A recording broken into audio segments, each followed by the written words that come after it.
तो वही पद्धति, वही प्रक्रिया ध्यान है। ध्यान से हम अंतर्मुखी होते हैं और अंतर्मुखी होने के बाद में हमको अनुभव होता है कि परमात्मा हमारे ही अंदर है, हमारे ही भीतर है। और हमारे भीतर का परमात्मा जब हम महसूस करते हैं, जानते हैं, अनुभूति को प्राप्त करते हैं, फिर धीरे धीरे हमको प्रत्येक में परमात्मा के दर्शन नजर आ जाते हैं। प्रत्येक के अंदर परमात्मा छुपा हुआ है।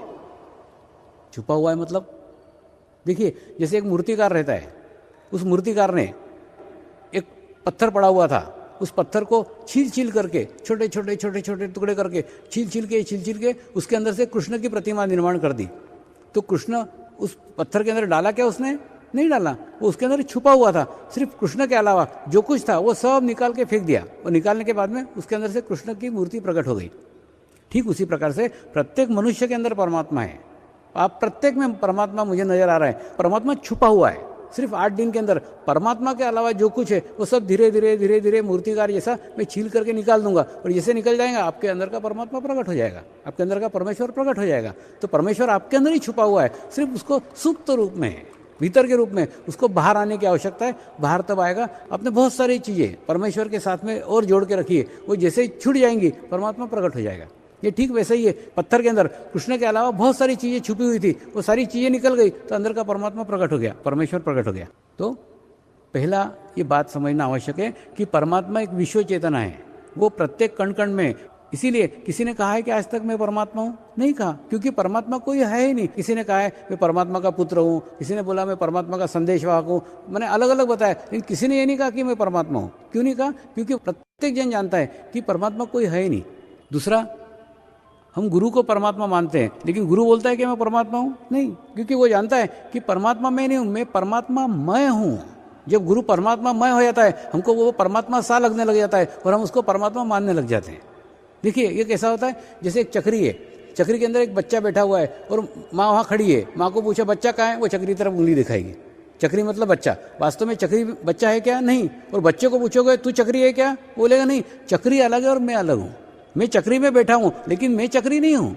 ठीक उसी प्रकार से हमको लगता है कि गुरु परमात्मा है, लेकिन उसको पूछो वो बोलेगा क्या? नहीं, वो नहीं बोलेगा, क्योंकि उसको मालूम है मैं परमात्मा मैं हो गया हूँ, मेरा अस्तित्व समाप्त हो गया है, मेरा अस्तित्व शून्य हो गया है। तो इनको मैं और परमात्मा अलग नजर नहीं आ रहे हैं, वो मुझे ही परमात्मा मान रहे हैं, लेकिन वास्तव में परमात्मा नहीं है। परमात्मा अलग है और मैं अलग हूँ। तो गुरु परमात्मा मैं हो जाता है, लेकिन उसमें इतना लीन हो जाता है कि हमको उसका अस्तित्व अलग नजर नहीं आता।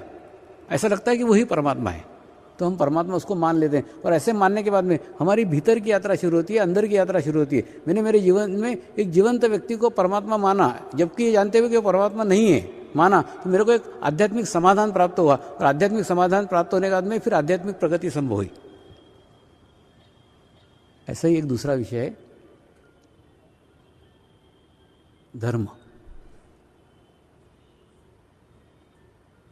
वास्तव में आप धर्म से जो आशय लगाते हैं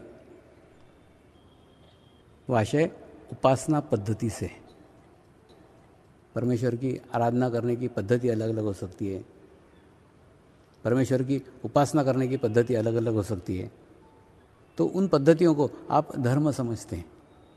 वास्तव में धर्म तो एक ही है, मनुष्य धर्म, क्योंकि हमने मनुष्य योनि में जन्म लिया है। देखिए, अगर हम कुत्ते के पिल्ले होते तो प्रामाणिकता से रहना हमारा धर्म होता। अगर हम घोड़े के पिल्ले होते तो तेज दौड़ना हमारा धर्म होता। हम मनुष्य के पिल्ले हैं, इसलिए प्रेम करना हमारा धर्म है। मनुष्य धर्म ही हमारा धर्म है। बाकी उपासना पद्धति है। किसी ने कहा है ना, रास्ते अलग अलग है, ठिकाना तो एक ही है, एक ही जगह जाने का है। सब अलग अलग मार्ग है, अलग अलग रास्ते हैं, तो रास्ते में मत बैठो। कोई देखा क्या ऐसा जो बोल रहा है? सब धर्म के आचार्य, धर्म के पुजारी बोलते धर्म के रास्ते पे चलो। ये नहीं बोलते कि धर्म के रास्ते पे बैठो, ऐसा बोलते क्या? नहीं, धर्म के रास्ते पे चलो, क्योंकि उनको मालूम है ये ठिकाना नहीं है, ये रास्ता है, ये मार्ग है, इस रास्ते से वहाँ पहुँचने का है। देखो मैं आपको एक तरीके से बताता हूँ कि समझ लो ये मकान है और इस मकान तक अलग अलग सीढ़ियाँ हैं। ये एक सीढ़ी है, ये एक सीढ़ी है, ये एक सीढ़ी है, ये एक सीढ़ी है। तो आध्यात्मिक स्थिति वो स्थिति है जहाँ जाके हमको परमात्मा की प्राप्ति होती है, वो मकान है। यहाँ पे आप पहुँच जाते तो आप मकान में पहुँच जाते, और यहाँ पे पहुँचने के बाद में ये सब सीढ़ियाँ हैं। और प्रत्येक मनुष्य किसी न किसी सीढ़ी के ऊपर जन्म लेता है। कोई इस सीढ़ी पे जन्म लेता है, कोई इस सीढ़ी पे जन्म लेता है, कोई इस सीढ़ी पे जन्म लेता है। लेकिन सीढ़ी को ही पकड़ करके मत बैठो, ऐसा मत बोलो कि यही परमात्मा है, यही मकान है। ऐसा करके आप सीढ़ी पे बैठ गए तो क्या होगा, आपका जीवन सीढ़ी पे ही चला जाएगा। आप मकान तक पहुँचो, प्रत्येक को सीढ़ी बनाओ। तो आपने किस धर्म में जन्म लिया है उसको कोई मायना नहीं है, उस धर्म को सीढ़ी बनाओ। वो मकान नहीं है, कोई भी धर्म मकान नहीं है, मकान एक ही है, परमेश्वर का एक ही स्थान है, आध्यात्मिक स्थिति है। जो इस मुकाम तक पहुँचे हैं, जिसने मकान की स्थिति प्राप्त कर ली, वो कभी सीढ़ी की बात नहीं करेगा। जो व्यक्ति सीढ़ी की बात कर रहा है तो समझ लो वो सीढ़ी पे बैठा हुआ है, और जो मकान तक पहुंचा है वो सीढ़ी की बात ही नहीं करेगा, वो मकान की बात करेगा। और जो मकान तक पहुंचे हैं वो एक ही बात कहते हैं, सबका मालिक एक है, परमात्मा एक है, परमेश्वर एक है। तो उस मकान तक पहुंचो। तो बाकी सब सीढ़ियाँ हैं, उपासना पद्धतियाँ सीढ़ियाँ हैं। तो प्रत्येक को किसी न किसी धर्म में जन्म लेना ही पड़ेगा। कोई इस धर्म में जन्म लिया है, कोई इस धर्म में जन्म लिया है, तो जिस धर्म में जन्म लिया आपने उसको सीढ़ी बनाओ, उसको माध्यम बनाओ, और उस माध्यम से धीरे धीरे धीरे धीरे धीरे आप उस मकान तक पहुँचो। और मकान तक पहुँचने के बाद में फिर कोई मायना नहीं रह जाता कि आप किस सीढ़ी से आए, इस सीढ़ी से आए क्या उस सीढ़ी से आए क्या उस सीढ़ी से आए। ये ठीक वैसा ही है जैसे हमको समझ लो सबको गोवा जाने का है, और गोवा जाते समय कोई लोग जहाज़ से गोवा जा रहा है, कोई लोग प्लेन से गोवा जा रहा है, कोई लोग बस से गोवा जा रहा है, कोई लोग ट्रेन से गोवा जा रहा है। बाद में गोवा पहुंच गए, और गोवा पहुंचने के बाद में फिर कोई मायना नहीं रहता कि ट्रेन से आए कि बस से आए कि प्लेन से आए, क्योंकि ये सब रास्ते हैं, ये गोवा नहीं है। गोवा अलग है और रास्ते अलग है। तो आप किस रास्ते से गोवा जा रहे हो, वो रास्ते अलग अलग हो सकते हैं, लेकिन गोवा तो एक ही है ना। ठीक उसी प्रकार से परमेश्वर तो एक ही है, परमात्मा तो एक ही है, सिर्फ आपकी उपासना पद्धतियाँ अलग अलग है, इसलिए आपको अलग अलग लगता है नहीं, अलग अलग लगता है, लेकिन परमेश्वर एक ही स्वरूप है। और उस स्वरूप तक पहुंचने के बाद में, उस स्थिति तक पहुंचने के बाद में आपको भी महसूस होगा कि परमेश्वर एक है, परमात्मा एक है, अलग अलग बाकी सीढ़ियाँ हैं। तो दूसरा ये एक विषय समझने का आवश्यक है कि धर्म यानी एक ही धर्म है, वो है मनुष्य धर्म। हमने मनुष्य योनि में जन्म लिया है, इसलिए मनुष्य धर्म ही हमारा धर्म है। तीसरा है सद्गुरु। सद्गुरु से हमारा आशय उस शरीर से है जो शरीर एक होते हुए भी हजारों लाखों लोगों के साथ जुड़ा हुआ है। लाखों लोगों की सामूहिकता है, लाखों लोगों की कलेक्टिविटी है, उसके साथ जुड़ा हुआ है, इसलिए उसके सानिध्य में हमको अच्छा लगता है। परमेश्वर की चैतन्य की अनुभूति एक ही है, सबसे पहली अनुभूति वहाँ जाके हमको अच्छा लगता है। देखिए जैसे कई बार हम शनिवार रविवार को किसी पहाड़ के ऊपर जाते हैं, और पहाड़ के ऊपर जाके वहाँ रहते हैं। कुछ दिन रहने के बाद में हमको वहाँ जाके अच्छा लगता है, हमारे विचार बंद हो जाते हैं, हमको शांति प्राप्त होती है। क्यों प्राप्त होती है? क्योंकि पहाड़ पे पत्थरों की सामूहिक शक्ति है, पत्थरों की कलेक्टिविटी है, बहुत बड़ी कलेक्टिविटी है। हजारों पत्थर हजारों साल से वहाँ पड़े हुए हैं। तो उस सामूहिकता के कारण, उस कलेक्टिविटी के कारण वहाँ पे परमात्मा निर्माण हो गया है। परमेश्वर सामूहिकता में आता है तो हमको महसूस होता है। वैसे का वैसे ही हम किसी समुद्र किनारे जाते हैं, समुद्र किनारे में भी लाखों पानी के कण एकत्र रूप से हजारों साल से रह रहे हैं, तो उसके सानिध्य में जैसे हम जाके बैठते हैं हमको वहाँ जाके अच्छा लगता है, हमको प्रसन्नता लगती है, हमारे विचार बंद हो जाते हैं, हमको आत्मिक शांति मिलती है। क्यों मिलती है? क्योंकि वहाँ पे भी पानी के कणों की सामूहिकता है, पानी के कणों की कलेक्टिविटी है, उस कलेक्टिविटी में जाकर हमको अच्छा लगता है। ऐसा ही हम अगर किसी समाधिस्थ गुरु के पास जाएं, किसी समाधिस्थ गुरु के स्थान के पास जाएं, तो वहाँ जाके हमको अच्छा लगता है, हमको प्रसन्नता लगती है, हम खुश होते हैं। क्यों? क्योंकि वहाँ पे वो शरीर रखा हुआ है जो शरीर से वो उसके जीवन काल में हजारों लाखों लोगों के साथ जुड़ा हुआ था। तो वो शरीर के साथ सामूहिक शक्ति है, हजारों लाखों आत्माओं की सामूहिक शक्ति है, कलेक्टिविटी है। उस कलेक्टिविटी के कारण वो शरीर के पास जाना अच्छा लगता है, प्रसन्न लगता है, हमको एक आत्मिक शांति मिलती है। लेकिन ऐसी की ऐसी स्थिति जीवंत गुरु के सानिध्य में है। जीवंत गुरु के पास में हम जाते हैं तो उसके सानिध्य में हमको अच्छा लगता है, हमको प्रसन्नता लगती है, हम खुश होते हैं। लेकिन जीवंत गुरु जीवंत है, इसलिए वो अपनी आध्यात्मिक शक्तियाँ आप में प्रवाहित कर सकता है। वो जीवंत होने के कारण उसके अंदर एक इच्छा शक्ति है, उस इच्छा शक्ति से वो प्रवाहित कर सकता है। तो पहाड़ के पास जाके अच्छा लग सकता है, लेकिन अनुभूति प्राप्त नहीं होगी। समुद्र के पास जाके अच्छा लग सकता है, अनुभूति प्राप्त नहीं होगी। नदी के पास जाके अच्छा लग सकता है, अनुभूति प्राप्त नहीं होगी। समाधिस्थ गुरु के पास जाके अच्छा लग सकता है, अनुभूति प्राप्त नहीं होगी। किसी जीवंत गुरु के सानिध्य में अनुभूति प्राप्त होगी। आपको प्रयोग करना है तो करो। किसी समाधिस्थ गुरु के पास जाओ, उसके समाधि के पास जाके भौतिक चीज़ें मत मांगो, पूरा ध्यान करके मन एकाग्र करके प्रार्थना करो, हे गुरुदेव आपके सानिध्य में मुझे अनुभूति प्राप्त हो, आपके सानिध्य में मुझे आत्म साक्षात्कार प्राप्त हो। आप वो चीज़ मांगो जो चीज़ वो दे ही नहीं सकते। वो इसलिए नहीं दे सकते क्योंकि वो समाधिस्थ हो चुके हैं।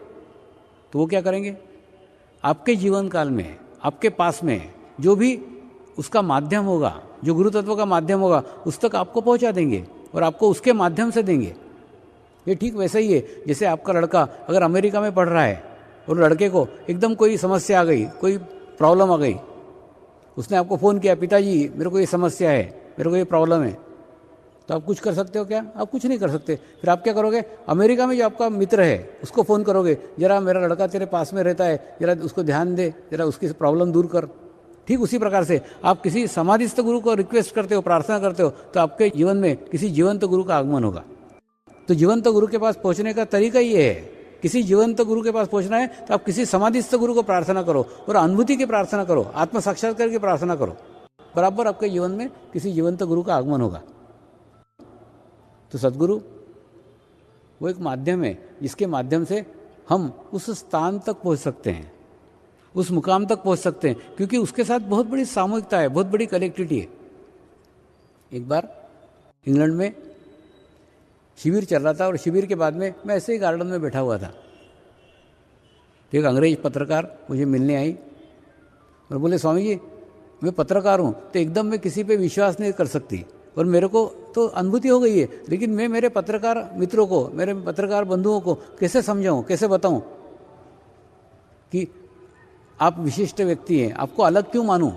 आपके 2 हाथ हैं, मेरे 2 हाथ हैं, आपके 2 पैर हैं, मेरे 2 पैर हैं, तो अपने दोनों में कुछ भी तो अंतर नहीं है, शरीर से तो दोनों एक जैसे लग रहे हैं, तो कैसा बताया जा सकता है, कैसा समझाया जा सकता है?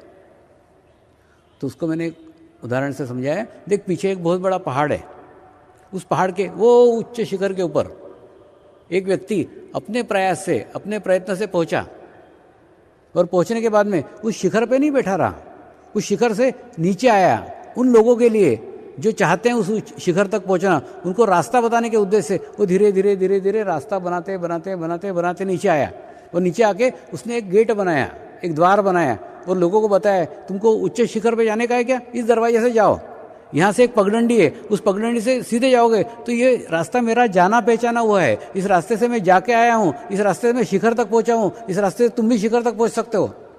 उस दरवाजे से हजारों लाखों लोग गए और लाखों लोग जाने के कारण वो पगडंडी नहीं, वो हाईवे हो गया और हाईवे से लाखों लोग उस उच्च शिखर तक पहुंचे। तो पहाड़ पे चढ़ने के तो कोई भी रास्ते हैं, तू किसी भी रास्ते से पहाड़ के ऊपर चढ़ सकती है, पहाड़ मना नहीं करेगा। लेकिन अगर तू उस द्वार से गई, तू उस दरवाजे से गई जिस दरवाजे पे वो मार्ग बना हुआ है, तो गुरु वो व्यक्ति है जो व्यक्ति हजारों लाखों लोगों के साथ जुड़ा हुआ है, लाखों लोगों की सामूहिक शक्ति उसके साथ में है। तो द्वार की मिट्टी और इस पहाड़ की मिट्टी में कोई अंतर नहीं है, मिट्टी दोनों एक जैसी है, सिर्फ इस मिट्टी को लाखों लोगों ने अपनाया हुआ है, लाखों लोगों की सामूहिक शक्ति है, लाखों लोगों की कलेक्टिविटी है। तो गुरु वो व्यक्ति है जिसके साथ में लाखों लोगों की सामूहिकता रहती है, लाखों लोगों की कलेक्टिविटी रहती है। उसके साथ में अगर हम जुड़ जाते हैं तो हम भी आसानी से जा सकते हैं, उस मार्ग से जा सकते हैं, उस रास्ते से जा सकते हैं जिस रास्ते से वो जाकर आया हुआ है। तो तीसरा है सद्गुरु। बिना सद्गुरु के, बिना जीवंत अनुभूति के कभी भी आध्यात्मिक प्रगति नहीं हो सकती। आध्यात्मिक प्रगति के लिए जीवंत गुरु का होना अत्यंत आवश्यक है। ठीक वैसे ही है कि जैसे जीवंत गाय के बिना दूध पीने को नहीं मिल सकता। और चौथा विषय है समर्पण ध्यान। आज मुझे बहुत खुशी है कि आप इतने हजारों की संख्या में समर्पण ध्यान को अनुभव करने के लिए, समर्पण ध्यान को जानने के लिए आए हो। समर्पण ध्यान एकदम सरल है, एकदम सीधा है, एकदम आसान है, इसमें कुछ भी करने का नहीं है, आपका कोई रोल ही नहीं है, कोई प्राणायाम नहीं है, कोई आसन नहीं है, कोई क्रियाएं नहीं है, कुछ नहीं है, आपको कुछ नहीं करने का है। तो आप बोलोगे हमको क्या करने का? हमको कुछ नहीं करने का, आपको सिर्फ आके यहाँ बैठने का है। अरे बाबा, एखादे अत्तर के दुकान के ऊपर जाते हो कि नहीं? तो अत्तर की दुकान के ऊपर जाने के बाद में वहाँ कुछ करना पड़ता है क्या? नहीं, अत्तर की दुकान के सामने जैसे खड़े रहे वैसे अत्तर की खुशबू आने लग जाती है। अजमेर का तो अत्तर बहुत प्रसिद्ध है। तो ठीक उसी प्रकार से अरे बाबा यहाँ तो इत्र का पूरा मेला लगा हुआ है, तो उस मेले में खुशबू लेने की जरूरत क्या है? खुशबू वैसे खुद ही आ जाएगी। तो आपको कुछ नहीं करने का है, आपको आपके शरीर को लेके यहाँ समय पे आके बैठने का, शांति से बैठो, शांति से चले जाओ। हाँ, बुद्धि को छोड़ करके आओ, पुस्तकों को आनंद से छोड़ करके आओ, क्योंकि अगर तुलना करोगे, तुलनात्मक अध्ययन करोगे तो कुछ भी प्राप्त नहीं होगा। प्राप्ति के लिए भाव की आवश्यकता है। जब तक भीतर भाव जागृत नहीं होगा, जब तक वो आपको प्राप्त नहीं होगा। ये पूरा समर्पण ध्यान एक कुंडलिनी शक्ति के ऊपर आधारित है। कई लोगों को कुंडलिनी और कुंडली इसी का अंतर पता नहीं है। देखिए, जैसे खासा बच्चा पैदा होता है कि नहीं, तो ज्योतिषी जो बनाते हैं कि नहीं, वो कुंडली, जन्म के समय क्या नक्षत्र हैं, क्या ग्रह हैं, उसका एक लेखा जोखा बना करके जो देते हैं उसको कुंडली बोलते हैं। दूसरा, मैं जो बात करने जा रहा हूँ वो कुंडलिनी शक्ति की। कुंडलिनी एक परमात्मा की शक्ति है, आपके ही शरीर के अंदर है, आपके शरीर के भीतर है, लेकिन सुप्त अवस्था में सोई हुई है, छुपी हुई है। जैसे आप आपके माँ के गर्भ में थे ना, जब 3 महीने के थे तब आपके माँ के गर्भ में ही वो आपको प्राप्त हुई है। तो उस समय जो आपके चक्रों की स्थिति थी, उस चक्रों की स्थिति के अनुसार उस शक्ति को कुछ चक्रों ने ग्रहण किया, कुछ चक्रों ने ग्रहण नहीं किया। वो आपके सहस्त्रार से आपके शरीर के भीतर प्रवेश किया, और एक एक चक्र हैं, 7 चक्र हैं हमारे, उन चक्रों से गुजरते गुजरते गुजरते नीचे चली गई, और नीचे जाके सुप्त अवस्था में सोई हुई थी। उसके बाद में आप बोलेंगे बचपन में आई हुई शक्ति को आज जागृत करने की, आज जगाने की क्या आवश्यकता है? तो जगाने की इसलिए आवश्यकता है कि वो अगर जागृत होगी तो आपको अनेकों फायदे होंगे। वास्तव में वो जगाने के लिए आपका जन्म हुआ है। आपका जो जन्म हुआ है, आपका जन्म सिद्ध अधिकार है उसको जागृत करना, अपने आत्मा को जागृत करना, अपने आत्मा साक्षात्कार को प्राप्त करना आपका जन्म का अधिकार है, वो आपको मिलना ही चाहिए। वो जागृत होने के बाद,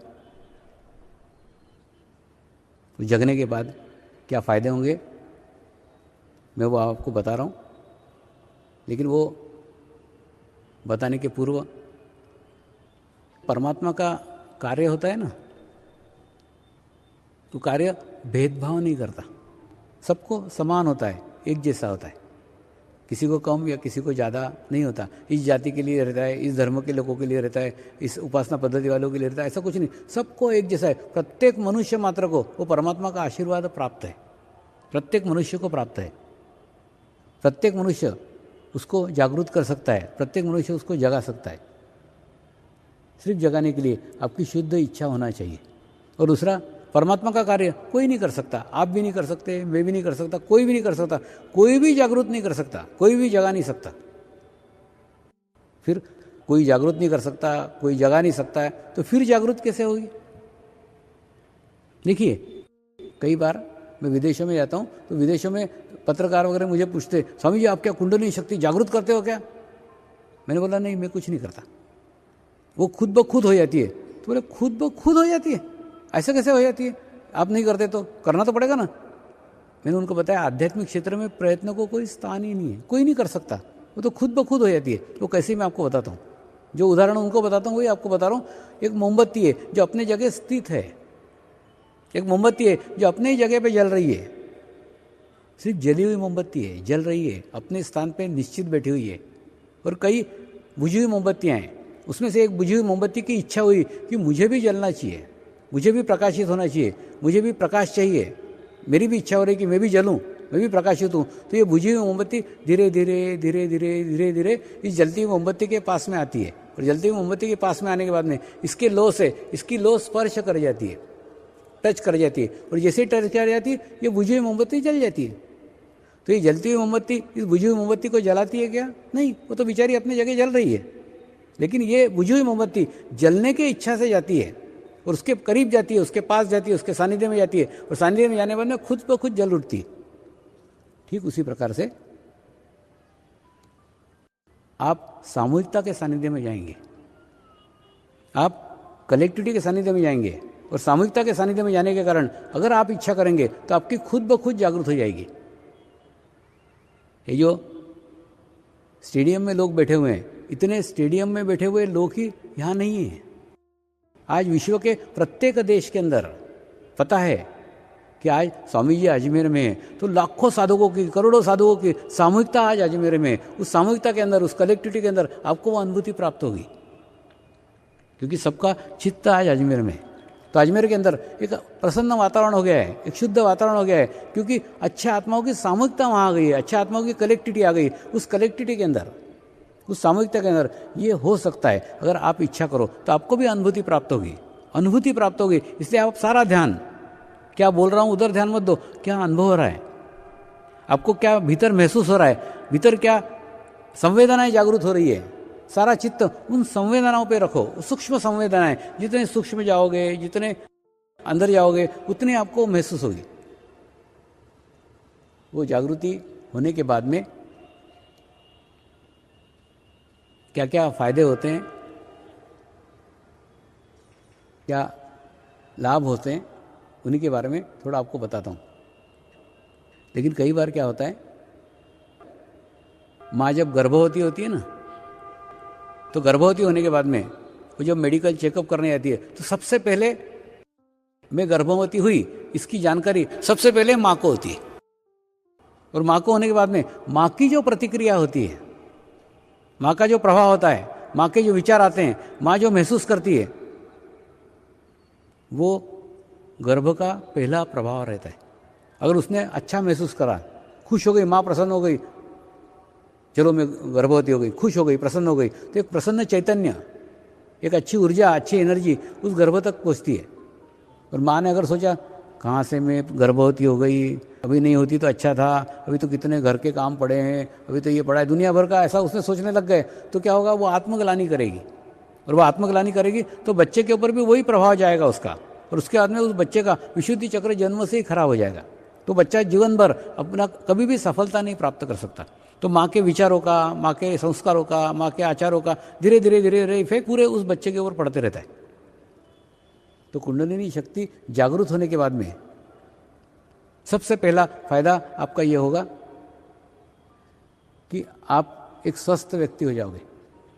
शरीर की दृष्टि से आपको किसी भी प्रकार की कोई भी बीमारियां, सब बीमारियां इन्हीं चक्रों से संबंधित है। अगर आपके चक्र स्ट्रांग हो जाते हैं, आपके चक्र मजबूत हो जाते हैं, तो आपकी किसी भी प्रकार की कोई बीमारी है, सब बीमारियां ठीक होगी, क्योंकि वो बीमारियां उन चक्रों से संबंधित है। आपके चक्र सशक्त होने के बाद में आपको कोई बीमारी नहीं होगी। एक बार रामकृष्ण मिशन के डॉक्टर लोगों का मैं शिविर ले रहा था।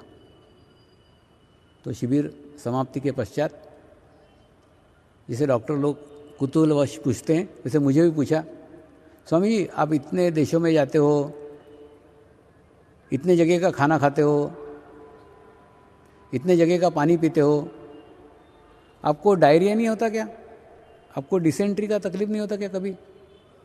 मैंने उनको उत्तर दिया, आप डायरिया डिसेंट्री तो बहुत पास की बात कर रहे हो, मैं जिस कार से आता हूँ उस कार का एक्सीडेंट भी नहीं होता। तो उनको बहुत आश्चर्य लगा कि स्वामी जी इतने आत्मविश्वास के साथ ये बात कैसे कह सकते हैं कि मेरे कार का कभी एक्सीडेंट नहीं होता। तो उन्होंने उनके मठाधीश को पूछा कि स्वामी जी इतने आत्मविश्वास से ये बात कैसे कह रहे हैं? तो मठाधीश ने उत्तर दिया, जो आदमी ध्यान करता है, जो आदमी मेडिटेशंस करता है, उस आदमी के आसपास एक आभामंडल निर्मित हो जाता है, उसके आसपास एक ओरा निर्मित हो जाता है। उस ओरा के अंदर कोई भी दुर्घटना नहीं आ सकती, कोई भी घटना नहीं आ सकती, कोई भी बीमारियां नहीं आ सकती। ऐसा एक सुरक्षा कवच, एक प्रोटेक्शन, सामूहिकता का प्रोटेक्शन आपको प्राप्त हो जाता है। तो अगर आप ध्यान करते हो, अगर आप मेडिटेशंस करते हो, तो आपके आसपास भी एक आभामंडल निर्मित हो जाएगा, एक प्रोटेक्शन निर्मित हो जाएगा। उस प्रोटेक्शन में सबसे पहले आप एक स्वस्थ व्यक्ति बनोगे, सबसे पहले आपको एक सुरक्षा कवच प्राप्त होगा, आपको एक प्रोटेक्शन प्राप्त होगा। और आज के समय में सामूहिक सुरक्षा की बहुत आवश्यकता है। तो समर्पण ध्यान एक इंश्योरेंस है, एक पॉलिसी है। अगर आप ध्यान करते हो, ये पॉलिसी लेते हो, तो आपको कभी कोई दुर्घटना का सामना नहीं करना पड़ेगा। सामूहिकता का प्रोटेक्शन आपको लेना होगा, आपको प्राप्त करना होगा, आपको सामूहिकता के साथ जुड़ना होगा। गत वर्ष गोवा में महाशिविर हुआ था, तो महाशिविर में सब पत्रकारों ने भी शिविर अटेंड किया, और अटेंड करने के बाद में फिर मुझे एक प्रेस कॉन्फ्रेंस में पूछा। मेरे कभी जीवन में प्रेस कॉन्फ्रेंस नहीं ली थी, पहली बार ली। तो उन्होंने पूछा, स्वामी जी महाराष्ट्र में इतनी आत्महत्याएं हो रही है, इतने किसान आत्महत्याएं कर रहे हैं, तो आपका ध्यान करने से, आपका मेडिटेशन सीखने से क्या उनकी आत्महत्याएं बंद हो जाएंगी, रुक जाएंगी? तो मुझे ना साधारणतः कोई प्रश्न पूछता है, वो प्रश्न पहले किसी ने पूछा ही रहता है, लेकिन ये प्रश्न पहली बार पूछा था, ऐसा प्रश्न किसी ने नहीं पूछा। तो थोड़ी देर के लिए मैं ध्यान करते बैठ गया और देखा कि मेरे स्वामी क्या उत्तर दे रहे हैं, क्या आंसर आ रहा है। मैं भी इंतजार कर रहा था। तो उत्तर यह आया कि जो मनुष्य आत्महत्या करता है वो अपने आप को समाज से अलग करता है, अपने परिवार से अलग करता है, अपने को अलग करता है, अपने अस्तित्व को अलग करता है और अपने अस्तित्व को स्वयं समाप्त कर देता है। लेकिन समर्पण ध्यान में वो व्यक्ति हजारों लाखों लोगों के साथ जुड़ा रहता है और लाखों सकारात्मक लोगों के साथ जुड़ा रहता है। इतनी बड़ी सकारात्मक सामूहिकता उसके पास में जुड़ी रहती है, तो वो कभी भी अपने आप को अलग नहीं महसूस करता। वो कहीं भी रह रहा हो, किसी भी स्थिति में हो, उसको मालूम है मैं अकेला नहीं हूँ, मेरे साथ लाखों लोगों की सामूहिकता है, मेरे लाखों लोगों की कलेक्टिविटी है। तो जब अपने आप को वो अलग ही नहीं कर पाता तो वो आत्महत्या भी नहीं कर सकता। तो समर्पण ध्यान में लाखों साधक हैं, तो लाखों साधकों में आज तक किसी ने भी आत्महत्या नहीं की। तो उस विश्वास से मैं कह सकता हूँ, अगर कोई ध्यान करता है, कोई मेडिटेशन करता है, तो आत्महत्याएं रुक सकती।